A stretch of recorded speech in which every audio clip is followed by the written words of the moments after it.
Assalamualaikum warahmatullahi wabarakatuh. Perkenalkan, nama saya Restika Maulida dari Fakultas Keguruan dan Ilmu Pendidikan Universitas Juanda, Program Studi Pendidikan Guru Sekolah Dasar. Pada kesempatan kali ini, saya akan melakukan micro teaching untuk memenuhi tugas mata kuliah model pembelajaran Bahasa dan Sastra Indonesia. Materi yang saya ambil yaitu materi kelas 3 SD, semester 1, tema 2, subtema 1. Tujuan dari pembelajarannya itu sendiri adalah yang pertama, siswa dapat mengetahui apa itu dongeng. Yang kedua, siswa dapat membacakan dongeng di depan kelas. Yang ketiga, siswa dapat mengidentifikasi pesan moral yang terdapat dalam dongeng. Sekian, terima kasih.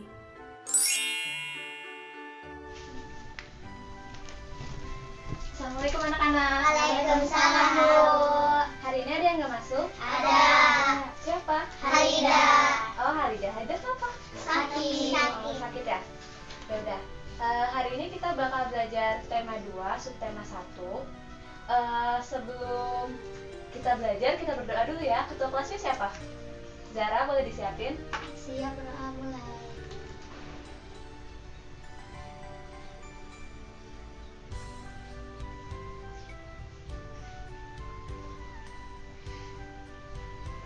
Berdoa selesai.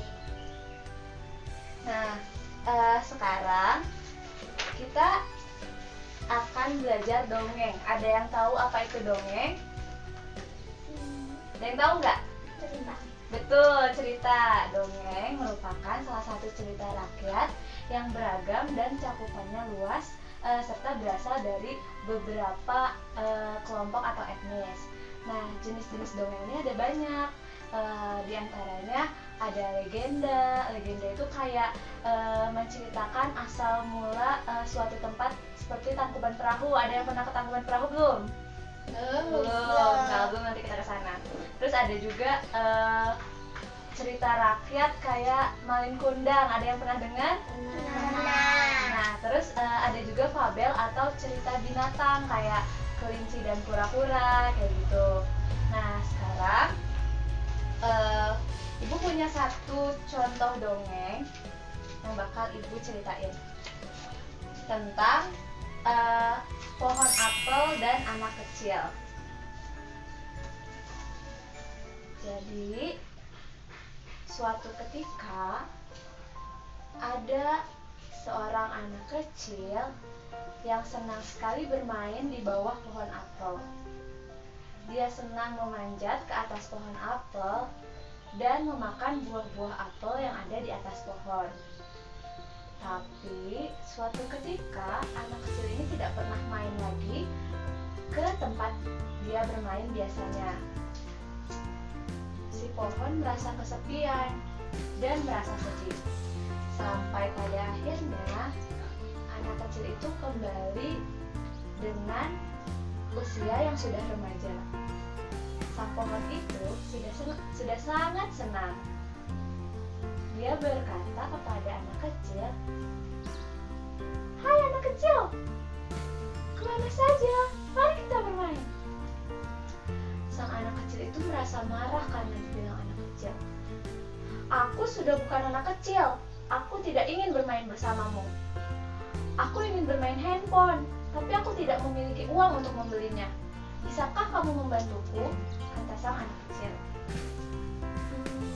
"Aku tidak memiliki uang, tapi kamu boleh mengambil seluruh buah di pohonku dan menjualnya. Maka kamu bisa membeli handphone," kata si pohon. Lalu anak kecil itu mengambil semua buah apel di pohon tersebut dan menjualnya untuk membeli handphone. Kemudian si anak kecil tidak pernah kembali dan sang pohon merasa kesedihan. Namun tak lama kemudian anak kecil itu datang kembali. "Hei, anak kecil, sini, mari bermain bersamaku." Anak kecil itu kembali marah. "Aku bukan anak kecil. Aku sudah menikah. Aku butuh rumah untuk istri dan anakku. Tapi aku tidak memiliki uang untuk membuat rumah." Si pohon kebingungan. juga tidak memiliki uang, tapi kamu bisa menggunakan dahan dan rantingku untuk membangun rumah.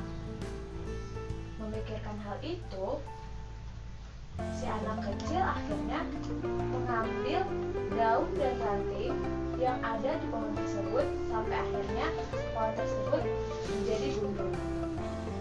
Tapi anak kecil itu tidak pernah kembali lagi. Sampai suatu ketika anak kecil itu kembali kepada pohon. "Hei anak kecil, mari bermain." Namun anak kecil itu kembali marah. "Aku tidak ingin bermain. Aku butuh menenangkan diri. Aku ingin pergi berlayar ke suatu danau. Tapi aku tidak memiliki perahu." Lalu sang pohon dengan berbaik hati berkata, "Kau boleh mengambil batang pada pohonku agar kau bisa membuat sebuah perahu." Anak kecil itu mulai menebang pohon-pohon. Sampai akhirnya hanya tersisa akar dari pohon tersebut. Setelah itu, anak kecil yang sudah menjadi tua datang kembali ke pohon itu. "Hei anak kecil, mari bermain bersamaku." Anak kecil itu sudah tergopoh-gopoh. "Aku butuh teman untuk bermain kali ini. Tapi aku sudah tidak memiliki apapun," kata sang pohon. "Tidak apa, gigiku sudah tidak bisa menggigit apel. Bahkan, aku tidak bisa memanjat pohon kembali." Lalu, pohon merasa bahwa dia akan menjadi teman yang baik karena dia berkata bahwa dia memiliki akar untuk bersandar. Dan itu yang dibutuhkan oleh seorang anak kecil itu. Dia hanya butuh bersandar untuk menikmati masa-masa tuanya. Tamat. Nah, jadi dari cerita ini kita bisa mengambil kesimpulan bahwa pohon itu seperti layaknya orang tua kita. Sejak kecil, kita selalu meminta apapun yang kita inginkan kepada orang tua kita. Lalu orang tua kita selalu memberi. Tapi pernah nggak kita tuh berpikir bahwa orang tua kita juga butuh kita? Tapi kita selalu meninggalkan orang tua kita. Nah, makanya kalau kita udah besar nanti, kita harus ingat sama orang tua kita yang selalu ada buat kita dan selalu memberi dan mengasihi kita. Nah, sekarang Ibu punya soal tentang pohon dan anak kecil. Nanti kalian isi soal ini terus dikumpulin sama Ibu ya. Nih, udah dikerjain dulu. Ada 5 soal ya. Dikerjain masing-masing, gak boleh nyontek.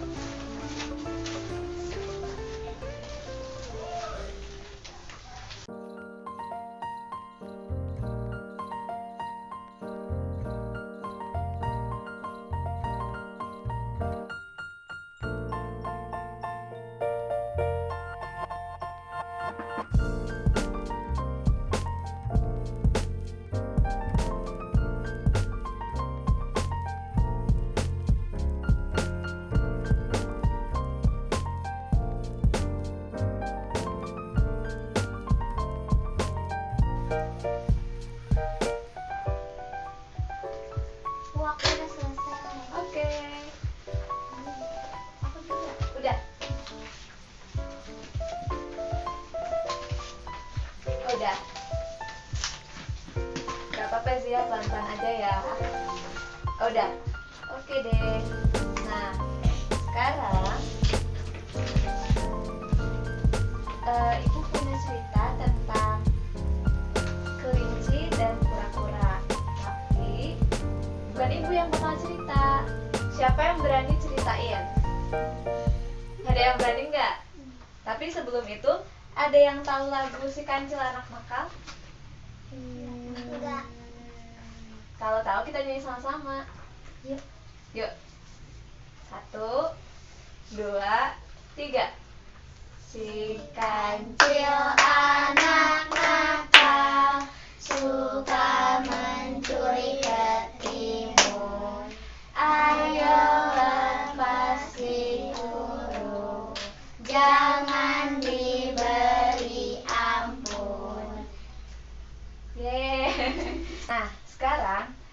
Ibu punya dongeng tentang kelinci dan kura-kura. Tapi bukan Ibu yang bakal bacain. Siapa yang berani bacain di depan teman-temannya? Mida mau? Ya boleh Mida. Nih, dibacain yang kencang ya. Nanti teman-temannya nyimak. Oke? 1. Suatu hari di sebuah hutan hiduplah seekor kelinci yang sangat sombong. Ia selalu menyombongkan diri sebagai kelinci yang paling baik. Ia selalu membanggakan kecepatan larinya karena memiliki kaki belakang yang sangat kuat.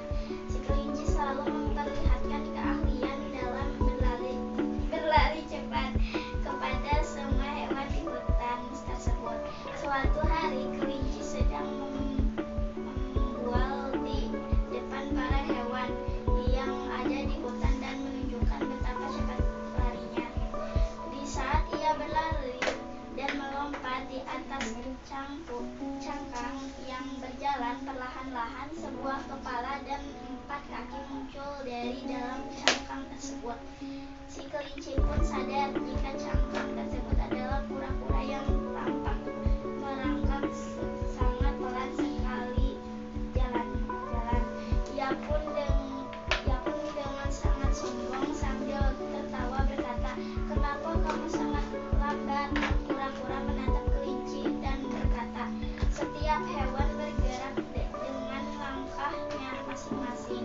Mungkin aku bergerak sangat lambat, tapi aku bisa pergi kemana saja yang aku mau. Bahkan kenyataannya aku bisa mencapai tujuan lebih cepat dan lebih kencang dari kamu." Si kelinci pun berpikir jika perkataan kura-kura sangat lucu. Ia tertawa mendengar jika kura-kura dapat berlari dengan kencang dirinya. Si kelinci yang sangat sombong kemudian menantang kura-kura untuk lomba lari. Jadi dengan ini mereka bisa melihat siapa yang lebih cepat. Keesokan harinya lomba lari di antara kura-kura dan kelinci dimulai. Serigala menghitung mundur sebagai tanda perlombaan dimulai. 5, 4, 3, 2, 1, lari! Kelinci dengan cepat menghilang dari pandangan mata, sedangkan kura-kura melangkahkan kakinya secara perlahan dengan tatapan mata yang tertuju ke depan. Setiap ada kerumunan penonton di pinggir jalan, kelinci yang sombong membalikkan tubuhnya dan melambaikan tangannya. Ia ingin memperlihatkan jika siapa yang paling cepat berlari. Sedangkan di belakang yang amat jauh, kura-kura terus melangkah. Tiba-tiba kelinci menemukan sebuah tanda di jalan yang menunjukkan jika ia sudah berlari setengah jarak antara garis start dan finish. Bahkan ia tidak melihat adanya kura-kura di belakangnya. Si kelinci berpikir, "Aku berada lebih jauh di depan kura-kura yang sangat lambat. Pastinya ia masih sangat jauh di belakangku, sehingga perlu waktu lama bagi kura-kura untuk sampai di sini. Aku beristirahat dulu sambil menikmati sinar matahari yang hangat di sini. Waktuku masih banyak untuk memenangkan pertandingan ini saat aku sudah bangun nanti." Sementara kura-kura terus berjalan perlahan tanpa henti. Waktu berlalu, si kelinci yang sombong masih tertidur lelap. Akhirnya kura-kura melewati kelinci yang sedang tertidur lelap di tepi jalan. Tidak mendengar bahkan mengetahui jika kura-kura sudah melewatinya. Kelinci pun terbangun dari tidurnya dan melihat ke arah belakang untuk mengecek kura-kura sambil berkata, "Ternyata kura-kura lebih lambat dari yang aku kira. Mungkin baru tengah malam ia akan tiba di garis finish." Si kelinci merenggangkan kakinya ke jalan yang melanjutkan perlombaan lari. Ia pun sangat terkejut melihat pemandangan yang sangat menakjubkan. Di garis finish tampak si kura-kura. Penonton bersorak-ria melihat kura-kura yang memenangkan lomba lari tersebut. Hebat. Nah, ada yang tahu nggak kenapa kelinci salah padahal kelinci larinya cepat. Karena kelinci membanggakan dirinya. Betul, karena kelinci sombong. Jadi kita tidak boleh memiliki sifat yang sombong karena sifat sombong merupakan sifat yang tidak terpuji. Nah, pembelajaran hari ini selesai di sini ya anak-anak. Terima kasih. Hari ini tidak ada PR, jadi kalian boleh pulang. Sebelum pulang, Zara boleh pimpin doa lagi. Siap, doa.